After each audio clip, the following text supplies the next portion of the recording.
boleh nggak, Oke, kita kredit mobil? Padahal, padahal ini menjadi hal penting bagi saya untuk mobilisasi kemana gitu. Saya punya anak kan tadi baru kelar UIN, jadi ini saya lagi diceramai gitu. Papa sudah lah Pak, jual Pak, kita nggak usah dibeli, lillahi ta'ala aja. Ya saya bilang ini lillahi ta'ala agak susah, nah dia bilang gitu. Tapi ini real, saya jual, saya mencoba untuk beli cash, nungguin cash lama. Jadi boleh nggak saya riba? Oke. Sorry, boleh nggak kredit mobil itu? Majma' Al-Fiqih Islami membolehkan jual beli dengan tempo. Dah?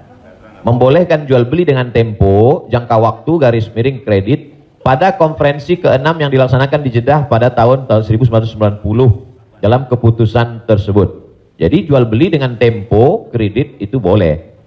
Bawah, ini penjelasannya. Yang bawah langsung bahasa ke jawaban. Jual beli kredit itu tidak ada keberatan di dalamnya, boleh jika waktu dan tambahannya diketahui. Dibayar dalam waktu 2 tahun. Dibayar dalam harga 200 juta. Dicicil 1 bulan 15 juta. Misal 10 juta, 12 juta.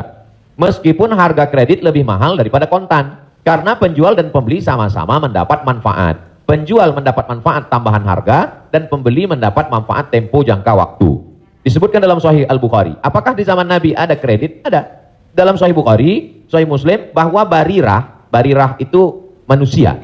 Waktu itu masih boleh jual manusia, hamba sahaya. Bahwa barirah dijual oleh tuannya dengan cara kredit selama 9 tahun. 1 tahunnya dibayar 40 dirham. Ini menunjukkan bolehnya jual beli kredit. Kesimpulannya, uang dengan barang boleh, tapi uang dengan uang riba. Prof, saya pinjam uang 200 juta. Nanti saya bayar 220. Haram, riba. Tapi ketika saya beli mobil Prof, saya cicil tiap bulan, maka lunas dalam waktu 1 tahun, itu tidak riba. Karena akadnya uang dengan barang. Yang jadi masalah ketika kita pergi ke dealer untuk beli mobil, kita katakan kita tidak punya uang cash, dia tidak mau langsung transaksi dengan dia. Tapi dia akan libatkan pihak ketiga, penyedia keuangan. Pada akhirnya transaksi kita adalah uang dengan uang. Uang dengan uang, bukan uang dengan barang. Lalu apa solusinya? Pergi ke bank syariah. Kenapa di bank syariah uang dengan barang? Assalamualaikum, waalaikumsalam. Bank syariah, saya mau beli mobil. Terus mau pinjam uang. Kata bank syariah, kami tidak melayani peminjaman uang dengan uang. Karena uang dengan uang berbunga haram. Bapak sebetulnya mau beli apa? Mau beli mobil. Kata orang bank syariah, mobilnya kami beli. Bank syariah membeli mobil. Setelah itu bank syariah menjual mobil itu ke kita. Maka akadnya kredit sama seperti barirah dibeli pada zaman Nabi, kredit 9 tahun. Jadi akadnya adalah uang dengan barang. Begitu. Allahuakbar. Ya alhamdulillah. Beli lagi. Saya lebih.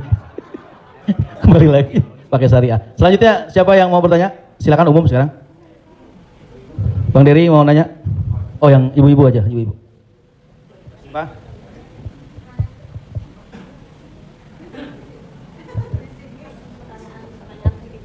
Jadi Ustadz, mohon maaf Ustadz, tadi di garis bawahin lagi. Jadi artinya leasingnya yang nggak boleh ya Ustadz. Misalnya kita beli kepada dealer mobil, kita bercicil kepada yang punya dealernya boleh. Tapi kalau kita minta dari kayak sekarang banyak perusahaan-perusahaan leasing itu yang tidak boleh. Maksudnya itu Ustadz.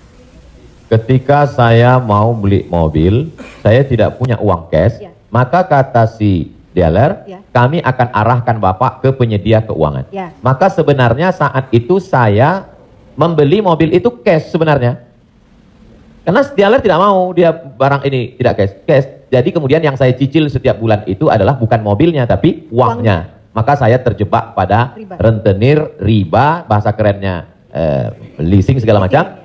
Inilah yang menyebabkan haramnya karena transaksinya adalah uang dengan uang. Lalu solusinya mana Ustadz? Bank syariah. Karena di bank syariah itu disitulah letak. Jadi orang yang tidak mengerti dia katakan sama aja bank syariah dengan konvensional, bedanya pegawainya pakai jilbab, masuknya assalamualaikum. Enggak. Perbedaan dalam jual beli dalam Islam itu adalah pada akadnya.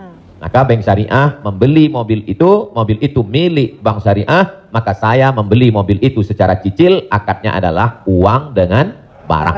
Wallahu a'lam. Satu lagi Ustadz, kalau beli emas secara online itu gimana Ustadz? Sebagian ulama mengatakan membeli emas secara online tidak langsung dan dicicil riba. Mengapa mereka mengatakan riba? Karena transaksi itu uang dengan uang. Oh, ini enggak uang dengan uang, Ustadz. Ini Ustadz uang rupiah. Lalu kemudian yang jual ini kan emas. Di zaman Nabi enggak ada uang kertas.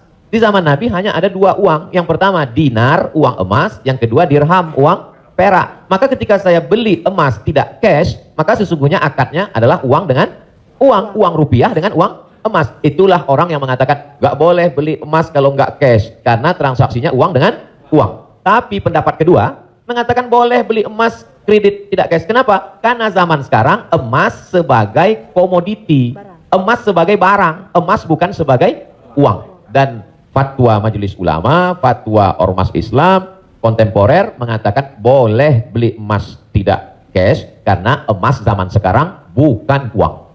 Emas sekarang adalah barang. Jadi sama dengan kalau saya beli mobil boleh kredit, maka beli gelang juga boleh karena bukan uang dengan uang. Di situ letak sebab boleh tidak boleh. Wallahu a'lam. Yang sudah banyak-banyak taubat nasuha, salat sunat, istighfar. Kalau sedang dalam proses bisa dibom, ada aset yang bisa dijual untuk ngebom supaya selesai, jual lah. Tapi kalau ini aset pokok, tidak boleh jual rumah, karena rumah pokok, sama seperti makan. Ini kalau saya jual aset ini, saya bom, meledak semua Ustaz. Ini Hiroshima, Nagasaki, hancur semua. Maka nggak boleh. Azam, tekad dalam hati, saya mencari nafkah, saya lunasi sampai habis, nanti setelah ini saya tobat, berhenti. Tapi kalau bisa jual satu petak ini, lalu ditutup ini, lakukanlah untuk melepaskan diri dari riba. Karena riba itu 5 ancamannya. Yang pertama, alladzina ya'kuluna riba la yaqumuna illa kama yaqumul ladzi yatakhabbathu asyaitanu minal mas. Orang yang makan riba nanti bangun bangkit dari kubur ketika di padang mahsyar seperti orang kerasukan setan. Yang kedua, ayyuma lahmin nabata min haramin fannaru aulabih. Setiap daging di badan tumbuh dari yang haram, maka tempatnya api neraka jahanam. Yang ketiga, orang kalau dia makan haram, maka doanya tidak dikabulkan Allah. Mata'amuhu haram, makanannya haram. Masrabuhu haram, minumannya haram. Malbasuhu haram, pakaiannya haram. Wa ghudhiya bil haram, dia diberi makanan haram. Anna yustajabulah, apakah mungkin doanya dikabulkan Allah? Yang ketiga, yang keempat, nasiyatin kazibatin khati'ah. Ubun-ubun, penipu, pembohong, pelaku dosa. Padahal yang berdosa itu tangan, yang berdosa itu mulut. Kenapa dikatakan ubun-ubun? Karena ternyata ada otak bagian depan yang selalu kita usap ketika sedang wudu. Disitulah pemikir. Otak ini berpikir ketika dia dapat semprotan darah. Darah itu menyembur dari jantung. Darah itu dari makanan. Sepiring makanan riba berubah menjadi setetes darah, disemburkan oleh jantung naik ke otak, isi otak haram, maka bawaannya mau haram saja.